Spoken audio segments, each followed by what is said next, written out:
នេះគឺនំបំពងខ្មែរបាទមានរសជាតិស្លឹកតើយហើយនឹងមានរសជាតិស្ដូង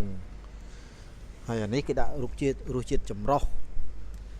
រសជាតិចម្រុះនំនេះឃើញល្បីមួយរយៈនេះគឺសម្បូរធ្វើច្រើនណានំនេះដូចជាធ្វើចេញពីម្សៅអង្ករយើងទេតាមខ្ញុំធ្លាប់ដឹងគឺម្សៅអង្ករខ្សាយយើងទេដូចជាអត់ប្រើអង្ករដំណើបទេណាអត់ប្រើអង្ករដំណើបទេគ្រាន់តែថាគេមានលាយជាមួយទៅនឹងស្លឹកតើយឬក៏យើងប្រើជាមួយទៅនឹងខ្ទិះដូងហើយនំនេះគេដាក់ស្នាដៃកូនខ្មែរបាទអញ្ចឹងមួយតម្លៃ$1.44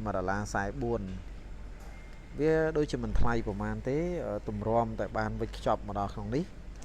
ហើយសូមបញ្ជាក់បងប្អូនដែរថាធម្មតាទេនំនៅពេលដែលវិចខ្ចប់បានដាក់ចូលក្នុងផ្សារទំនើបនៅក្នុងម៉ាតគឺសិតតែជា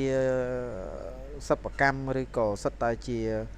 ការឆ្លងកាត់ជាមួយទៅនឹងការចុះបញ្ជីអញ្ចឹងវាមានថាបងពុនបងអីទៅដល់រដ្ឋទៀតអញ្ចឹងណាអញ្ចឹងនំនេះគឺល្អយើងអាចញ៉ាំកំសាន្តញ៉ាំលេងបានតាមដែលខ្ញុំដឹងរសជាតិរបស់វាក៏មិនសូវជាផ្អែមខ្លាំងដែរផ្អែមឡមៗទេណាអញ្ចឹងយើងអាចជួយគ្រប់គ្រងផងអានេះជានំខ្មែររបស់យើងទេមាននំបំពងខ្មែរនេះគេដាក់ថានំបំពងខ្មែរស្នាដៃកូនខ្មែរបាទសិប្បកម្មកសិកម្មរសជាតិដូងអានេះរសជាតិស្លឹកតើយហើយមានអាមួយមុខទៀតគេដាក់ថារសជាតិចម្រុះបាទអញ្ចឹងមានលាយគ្នាបាទលាយគ្នាបាទអានេះមាន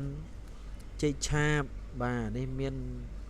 ដំណាប់ម្នាស់បាទអានេះមានដំឡូងដូចជាត្រាវឯងខ្ញុំអត់ច្បាស់ដែរបាទគេដាក់នឹងឲ្យត្រាវផ្អែម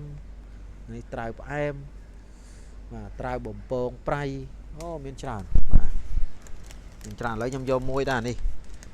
បាទរសជាតិដូងនេះមួយអរគុណបានជួយគ្រប់គ្រងផលិតផលខ្មែររបស់យើងណាអូខេនេះមិនមែនរបស់ខ្ញុំទេណាបាទរបស់ខ្មែរយើងជួយគ្រប់គ្រងទៅ